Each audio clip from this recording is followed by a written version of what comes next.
دین اسلام، ایمان اور عمل صالح۔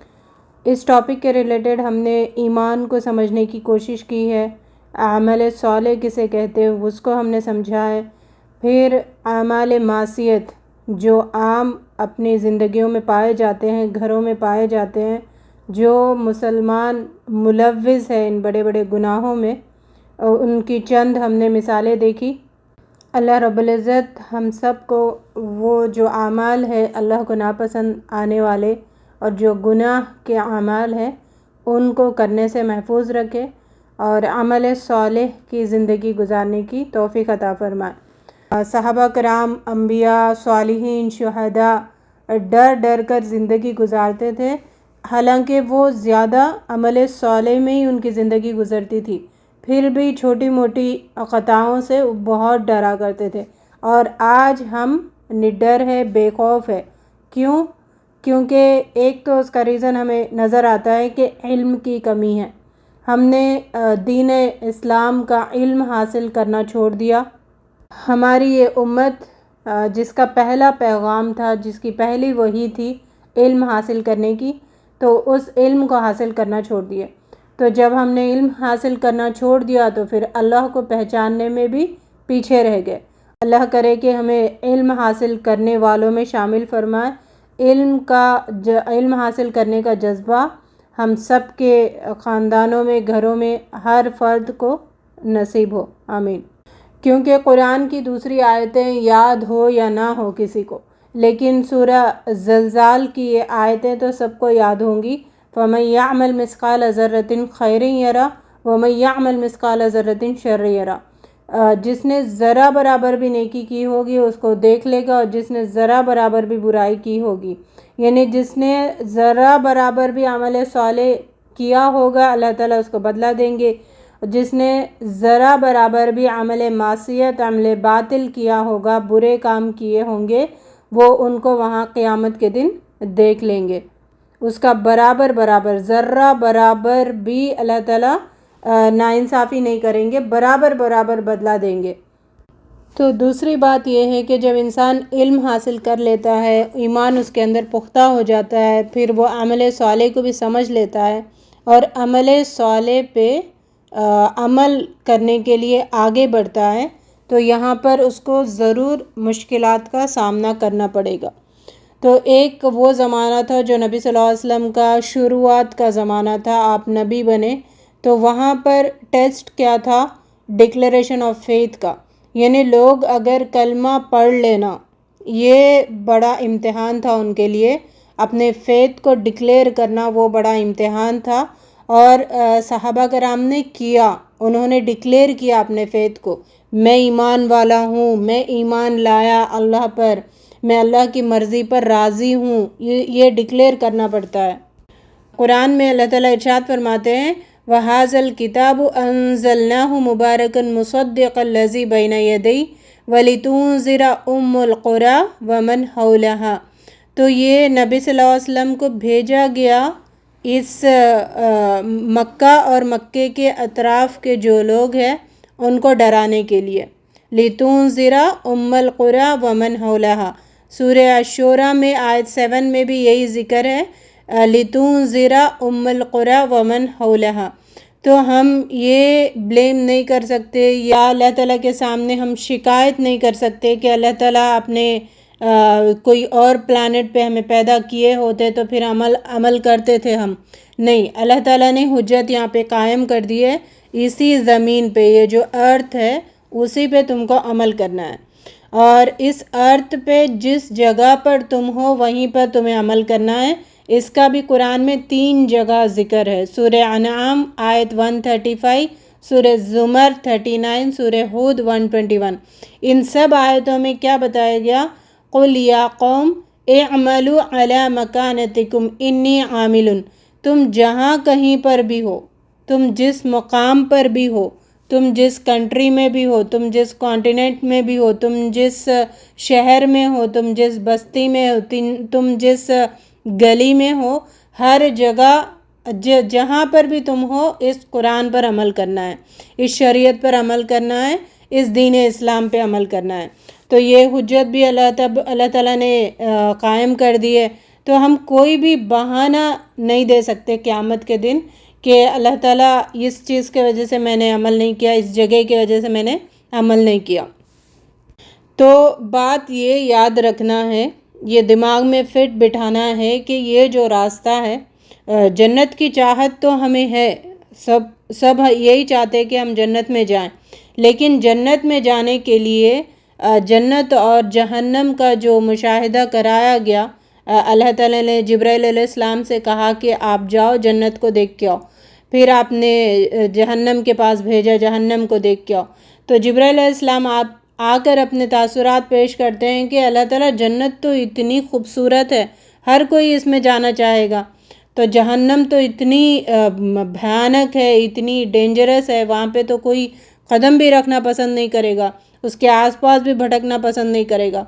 تو پھر اللہ تعالیٰ دوبارہ جبرائیل علیہ السلام کو بھیجتے ہیں. تو جبرائیل علیہ السلام اس بار آ کے اپنے تاثرات بتاتے ہیں کہ اللہ تعالیٰ جنت تو اتنی زبردست ہے، لیکن اس کا راستہ بہت مشکل ہے، اس تک پہنچنے کے لیے بہت سے کانٹے بچھے ہوئے ہیں.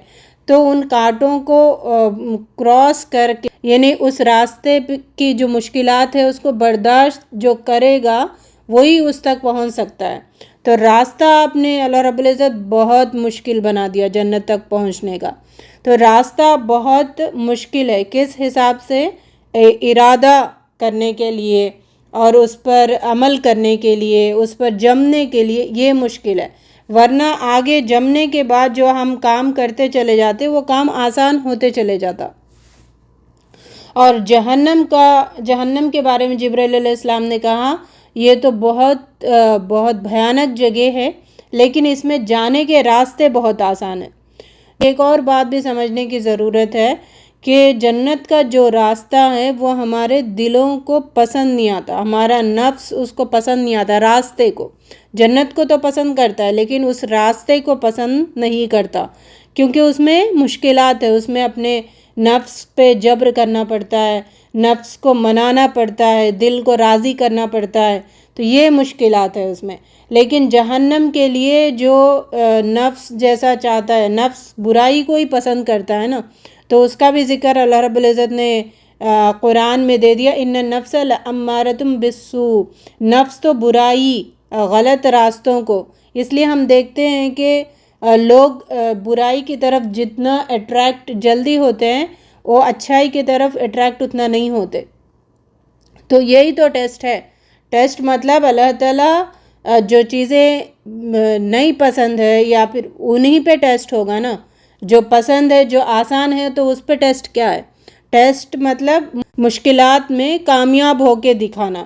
تو وہ مشکلات اللہ تعالیٰ نے حضرت انسان کے اندر رکھ کے پیدا کیا ہے، اور اس مشکلات کو جو فیس کرتا ہے، جو ہنسی خوشی اس میں آگے بڑھتا چلا جاتا ہے، پھر اللہ تعالیٰ اس کو کامیابی عطا فرمائیں گے. تو جنت جیسی جو چیز ہے، جنت جیسی جو نعمت ہے جو کبھی ختم نہیں ہونے والی، نہ انسان وہاں پر بور ہوگا. جیسے دنیا میں ایک فروٹ کھا رہا ہے تو ایک دن ایسا آتا کہ بور ہو جاتے، یا پھر کئی دنیا کی نعمتوں میں انسان جلدی بور ہونے لگتا ہے، تو وہ بوریت جنت میں نہیں ہوگی.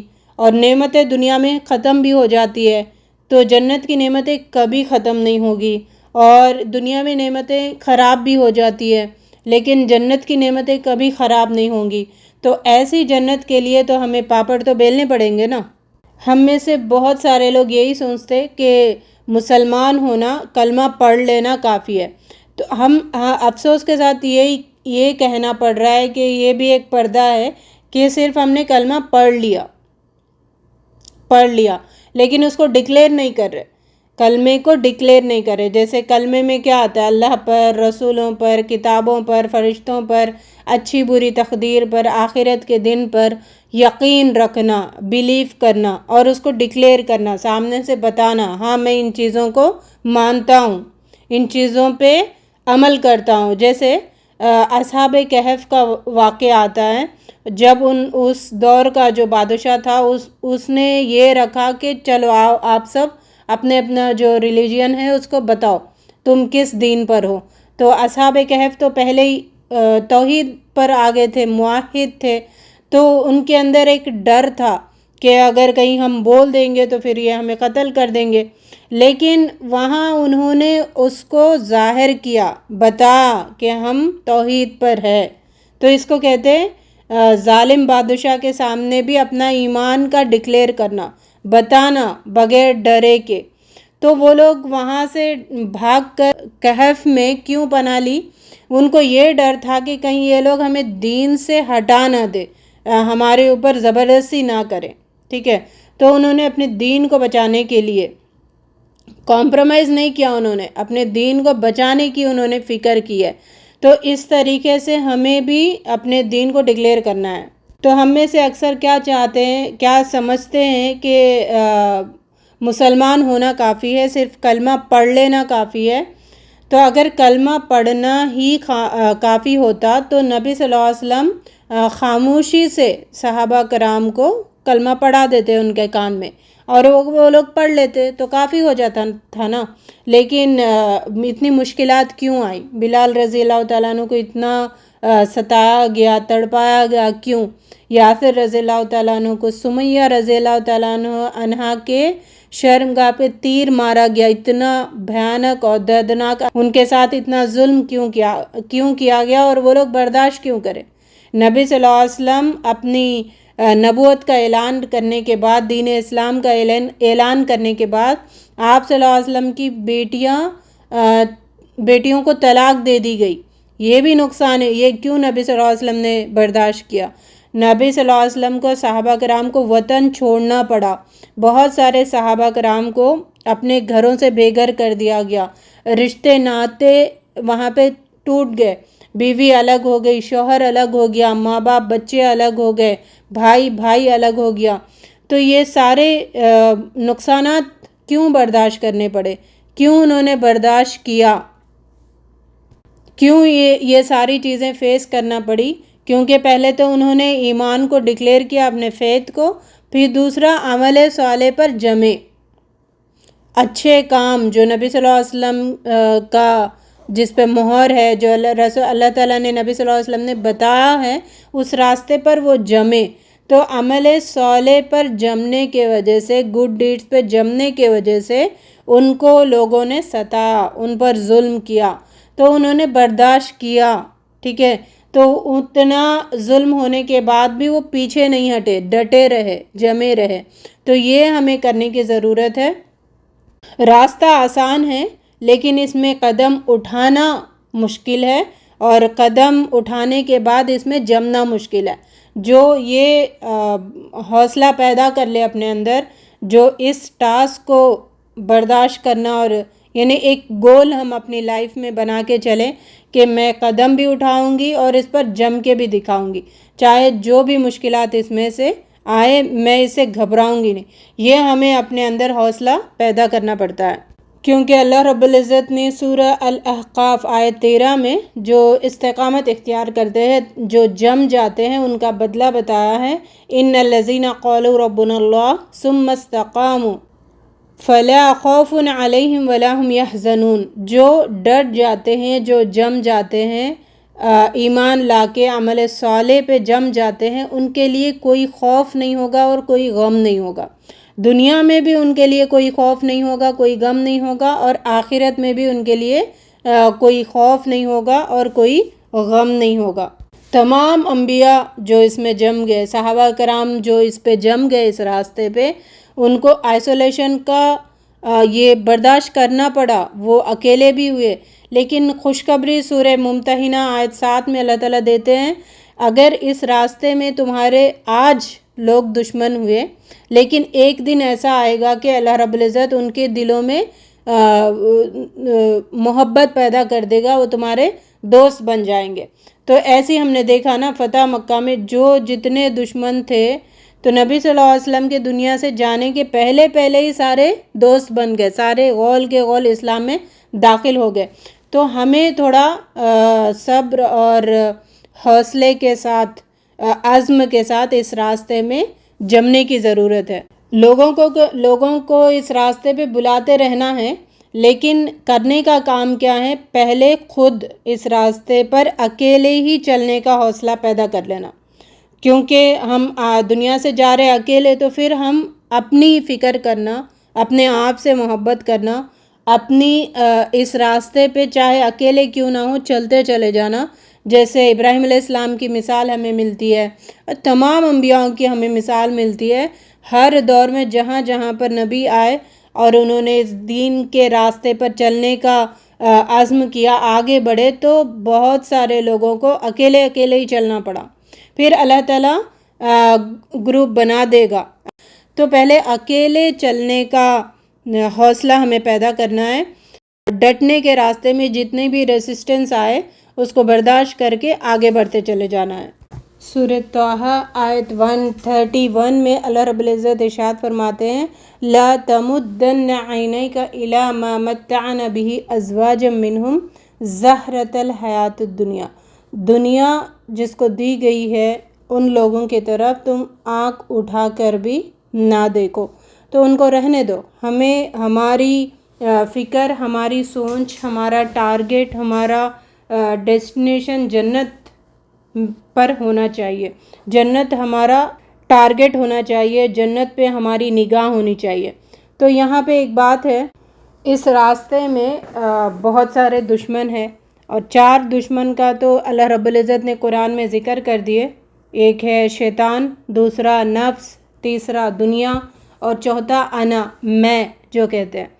تو میں، یہ چاروں دشمن ہیں جو ہمیں اس سیڑھی پہ، عمل صالح کی سیڑھی پہ اوپر چڑھنے نہیں دیتے، اپنی ٹانگ پکڑ کے نیچے کھینچنے لگتے ہیں۔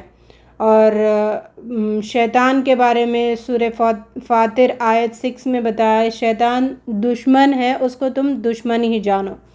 شیطان ہمارے ایمان پر بھی حملہ کرتا ہے، یعنی اللہ کے بارے میں جو ایمان ہے، اس نے اللہ رب العزت سے یہ پرمیشن لیا، یہ اختیار لیا کہ اللہ تعالیٰ آپ مجھے اختیار دے دو کہ میں لوگوں کو بہکاؤں گا۔ تو اللہ تعالیٰ نے کہا کہ ٹھیک ہے، تمہیں اختیار دے دیا گیا قیامت تک کے لیے، تو بہکائے گا۔ لیکن اس نے وہاں پر ایک بات کہی کہ اللہ رب العزت میں تو سب کو بہکاؤں گا، لیکن جو آپ کے مخلص بندے ہیں، جو آپ کے لائل بندے ہیں، جو آپ کے خالص بندے ہیں، ان کو میں نہیں بہکا سکتا، تو وہ میرے بہکاوے میں نہیں آئیں گے۔ شیطان کی بات ہے یہ۔ تو ہم اگر مخلص نہیں ہوں گے تو پھر شیطان کے حملوں سے ہم بچ نہیں سکتے۔ تو اخلاص، جیسے ہم نے پیچھے سمجھا تھا، دودھ اور گوبر اور خون کے درمیان سے اللہ تعالیٰ خالص دودھ پلاتے ہیں، تو سفید دودھ ہوتا ہے، اس میں کوئی گوبر کی نہ گندگی ملتی ہے، نہ خون کا کوئی کلر ملتا ہے۔ تو اس طریقے سے اللہ کے بارے میں ہمارا ایمان کرسٹل کلیئر ہونا چاہیے، اللہ کو پہچاننا چاہیے، اللہ کے بارے میں پکا یقین رکھنا چاہیے۔ تو شیطان کو دشمن بار بار قرآن میں کہا گیا، اس کو دشمن جاننے سمجھنے کا حکم دیا گیا۔ تو یہ دیکھیں، یہ بھی سینٹنس بڑا اہمیت ہے اور جس پہ غور و فکر کرنے کی ضرورت ہے۔ شیطان کو دشمن جانو۔ ایک بات ہے کہ شیطان کو دشمن بتا دینا، کسی کو دشمن بتا دینا، وہ الگ بات ہے۔ پھر اس پہ سے دشمن جانو، دشمن مانو، اس جملے کی اس پہ مزید تاکید کرنا اس بات کی طرف اشارہ کرتا ہے کہ ہم شیطان کو دشمن تو مانتے ہیں، لیکن اس کی جو بہکاوٹ ہے، اس کا جو بہکانا ہے، اس کا راستے سے ہمیں گمراہ کرنا ہے، ان گمراہیوں کو نہیں پہچان پا رہے، ان گمراہیوں کو نہیں جان پا رہے، اس کے ٹرکس کو ہم نہیں جان پا رہے۔ تو یہ جملہ ہمیں اشارہ کرتا ہے کہ تم اس کو دشمن جانو۔ جب ہم دشمن جانیں گے تو اس کے ٹرکس کو پہچاننے کی فکر ہوگی ہمارے اندر، اس کے چالوں کو سمجھنے کی ہمارے اندر صلاحیت ہوگی۔ تو شیطان کو دشمن جاننے کے ساتھ ساتھ اس کو ماننے کی بھی ضرورت ہے۔ دوسرا دشمن ہمارا نفس ہے۔ تو یہ نفس کے اندر اگر اخلاص نہیں ہے تو شیطان ان کو بڑی اچھی طریقے سے قبضے میں لے سکتا ہے، اپنے کنٹرول میں لے سکتا ہے۔ اللہ رب العزت نے سورہ یوسف آیت 53 میں بتائے ان النفس لامارۃ بالسوء، بے شک نفس تو برائی ہی کو پسند کرتا ہے۔ نفس کو نمازیں چھوڑ کر سونا پسند ہے، نفس کو جھوٹ بولنا پسند ہے، نفس کو دھوکہ دہی پسند ہے، نفس کو حقوق ادا نہیں کرنا پسند ہے۔ تو یہ نفس نہ سکون میں رہنا چاہتا ہے، اور نفس کا سکون کہاں پہ ملتا ہے نفس کو؟ کہ وہ غلط راستوں پہ، اکثر غلط راستے اس کو پسند آتے ہیں۔ اس لیے قرآن میں کہا گیا ان النفس لامارۃ بالسوء، سوء کی طرف، برائی کی طرف ہی تمہارا نفس تمہیں مائل کرے گا۔ لیکن اور اس نفس کو کنٹرول کس نے کیا ہوا ہے؟ اس شیطان نے۔ اور کیوں نفس کو کنٹرول کیا ہوا ہے؟ کہ ہمارے نفس میں اخلاص نہیں ہے، اس وجہ سے شیطان نے اس کو کنٹرول میں کیا ہوا ہے۔ اگر ہمارے نفس میں اخلاص ہوگا تو ہمارا نفس ہمارے کنٹرول میں ہوگا، پھر ہمارا نفس نفس لوامہ بنے گا جو ہمیں ہر وقت ملامت کرتے رہے گا، یہ غلط تم کر رہے، یہ صحیح تم کر رہے، پھر ہمیں گائیڈ کرتا رہے گا صحیح راستے کی طرف، تو ہم اس پر چلنے کے لیے آگے بڑھیں گے۔ تو اس کے لیے اخلاص پہ فوکس کرنا بہت ضروری ہے، اپنے اندر اللہ تعالیٰ کی وحدانیت کو سمجھنا بہت ضروری ہے، اللہ کی مرضی کو سمجھنا بہت ضروری ہے۔ پھر ہم اللہ کی مرضی پر چل کر ہمارا نفس مطمئنہ بنے گا، سکون میں آئے گا۔ میری پیدائش کا مقصد یہی ہے، مجھے اس راستے پہ چلنے میں مزہ آ رہا ہے۔ جب یہ لگے کہ اللہ کے راستے پہ چلنے میں ہمیں جب مزہ آنے لگے تو ہمارا نفس جب مطمئنہ ہوتا ہے، ورنہ نفس تو امارہ، برائی کی طرف ہمیں رہنے، یہ بھی بڑا دشمن ہے جو آئے دن ہر وقت ہمیں 24/7 365 غلط راستے کی طرف، اس کی چاہت، اس کے مزے ہمیں دکھاتے رہتا ہے۔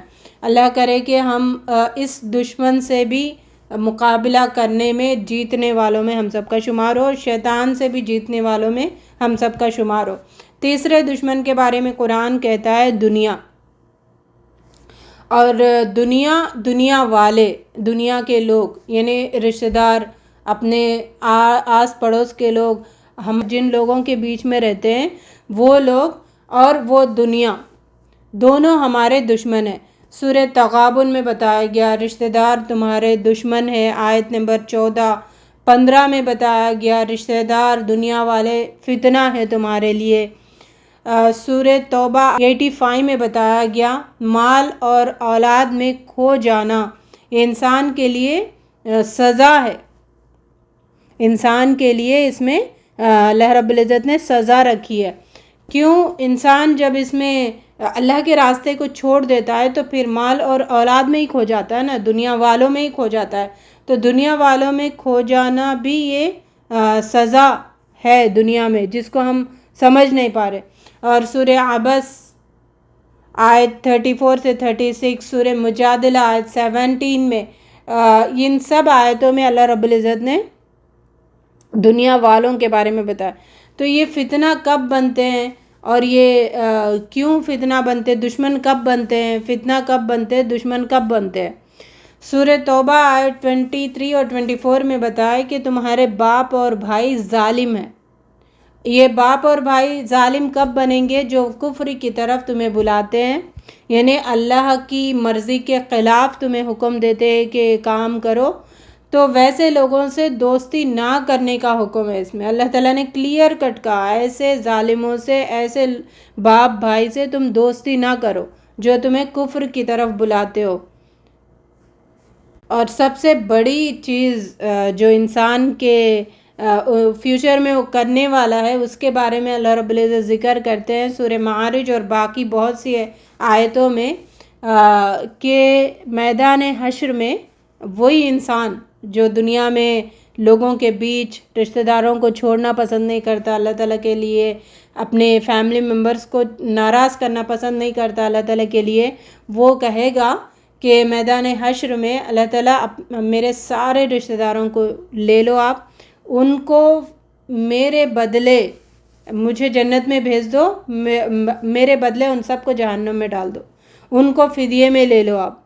تو سوچنے کی بات ہے، کتنی بڑی بدبختی کی علامت ہے اللہ تعالیٰ نے یہ بتا دیا تم ایسا کرنے والے ہو، جو کفر کے راستے پہ چلو گے، جو اپنے رشتہ داروں کی بات سن کے اللہ کی بات کو اپنے پیٹھوں کے پیچھے ڈال دو گے، قیامت کے دن تم یہ کہو گے، ایسا تمہارا معاملہ ہوگا۔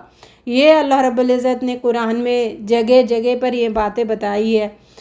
اور یہ فتنہ دشمن کب بنیں گے؟ یہ لوگ اگر دین کے راستے پہ ہمیں آگے بڑھنے نہیں دیں گے، سیڑھی پہ سے پیر پکڑ کے کھینچیں گے، تب یہ لوگ ہمارے لیے دشمن ہے، فتنہ ہے۔ ان سے کنارہ کشی کرنا جو ہمیں اس راستے پہ چلنے سے روک رہے۔ اور دنیا والوں میں فرسٹ اپوزیشن کس کا ہوگا؟ اپنے فیملی ممبرس کا ہوگا۔ وہ اپوز کریں گے، اس راستے پہ جمنے نہیں دیں گے، چلنے نہیں دیں گے۔ پھر خاندان کی طرف سے اپوزیشن آئے گا، پھر سوسائٹی والے تنگ کریں گے، پھر معاشرے کی طرف سے اپوزیشن آئے گا، یعنی چاروں طرف سے آئے گا۔ ابراہیم علیہ السلام کی سٹوری دیکھیں، ابراہیم علیہ السلام کی بائیوگرافی دیکھیں، ان کو کتنی مشکلات اٹھانی پڑی، ان کو اپنا وطن چھوڑنا پڑا، ان کو اپنا گھر چھوڑنا پڑا، اکیلے تنہا وہ نکل گئے، کس کو؟ اللہ کو راضی کرنے کے لیے، اللہ کی مرضی پہ اپنی زندگی گزارنے کے لیے۔ اللہ رب العزت نے ان کو اتنے بڑے نام سے ان کو یاد کیا، خلیل اللہ، میرا دوست۔ تو اللہ کے لیے بہت سے، اللہ کو راضی کرنے کے لیے، اس راستے پہ چلنے کے لیے پاپڑ تو بیلنے پڑیں گے۔ اللہ کرے کہ ہمیں یہ جذبہ ہمارے اندر آئے، یہ دنیا کو بھی، دنیا والے جو دشمن ہیں اس راستے میں، ان کو بھی کیا کریں؟ ان کو بھی ہرا کر ہم آگے اس کامیابی کے راستے میں جانے کے لیے اللہ رب العزت ہمیں وہ حوصلہ عطا کرے، اس دشمن سے بھی نمٹنے کا حوصلہ عطا کرے۔ چوتھا ہے انا، سیلف، ہمارا ایگو جو جسے کہتے ہیں۔ تو یہ بیسیکلی فرسٹ دشمن ہے، پہلا دشمن ہے ہمارا ہم خود، ہمارے دشمن ہم خود ہے۔ تو ہمیں اپنا نقصان سمجھ نہیں آ رہا، آخرت میں ہمارا انجام کیا ہونے والا ہے ہم سمجھ نہیں پا رہے۔ تو یہ پہلے دشمن نہیں ہوئے ہم اپنے آپ کے، ہمیں اپنے آپ سے اتنی محبت ہے ہی نہیں کہ ہم اپنے آپ کو جنت کا مستحق بنائیں، ہم جنت میں جانے کے قابل ہم اپنے آپ کو بنائیں۔ تو اس لیے فرسٹ اس راستے میں آپ اکیلے بھی ہیں، چلتے چلے جائیں، دوسروں کو صرف پیغام دینے کی بات ہے۔ ہم کیا کہتے ہیں ضد میں، ہر دھرمی میں، ہاں اس کی کیوں بات مانے، اس کی کیوں بات مانے۔ تو ریکویسٹ یہ ہے کہ اس کی بات نہ مانے، اللہ کی بات مانے، رسول صلی اللہ علیہ وسلم کی بات مانے، اللہ رسول کی خوشی کس میں ہے وہ اس پہ غور و فکر کرے، ان کی بات ماننے کی ضرورت نہیں ہے۔ اور یہ وہ جو ہے آپ کو اگر اللہ سے ہٹا رہے تو ان کی بات دیوار پہ پھینک دیں، مار دیں۔ لیکن جو اللہ کی طرف دعوت دیتا ہے، جو جنت کی طرف دعوت دیتا ہے، اللہ ہی کی طرف دعوت دے رہا نا، جنت ہی کی طرف دعوت دے رہا نا، تو اللہ کی مرضی ہی بتا رہا نا۔ اور صحیح مرضی، جو اللہ تعالیٰ کی صحیح مرضی کیا ہے، اللہ تعالیٰ کی خوشی کس میں ہے، جو یہ باتیں بتاتا ہے ویسے لوگوں کی بات مانے۔ لیکن جو اللہ سے دور کرتا ہے، ویسے تو اکثر لوگ اللہ سے دور ہی کر رہے ہیں۔ تو یہ ضد، ہر دھرمی کیوں ماننا، اس کی بات پہ کیوں عمل کرنا، یہ ضد ہمیں چھوڑنا پڑے گا، کیونکہ یہ ضد ہی ہمیں لے ڈوبنے والی ہے قیامت کے دن۔ اگر ہم نے کئی بڑے بڑے لوگوں کو دیکھا گیا جو اپنے دور میں بڑا دبدبہ وہ رکھتے تھے، فرعون کو ہی لے لیں، جب وہ ڈوب رہا تھا تو اس نے تو بول دیا نا میں موسیٰ اور ہارون کے رب پہ ایمان لے کے آیا۔ بڑے بڑے لوگ جب ایسی ان کے اوپر مار پڑ رہی تھی تو وہ تو جب سدھر گئے، جب نرمی اختیار کر لیے تو آیا نا، ویسے بھی موقع اللہ تعالیٰ نے دکھائے، ویسے بھی لوگوں کا انجام دکھائے دنیا میں ہی۔ تو ہمیں ضد اور ہر دھرمی ایگو کو چھوڑنا ہوگا، اور ایگو بہت آڑ آئے گا، تو اس کے راستے میں کوشش کرتے رہنا ہے۔ قیامت کے دن اللہ رب العزت ہم سے یہی کہیں گے، یہ گھڑی محشر کی ہے، تو عرض محشر میں ہے، پیش کر غافل عمل، کوئی تیرے دفتر میں ہے۔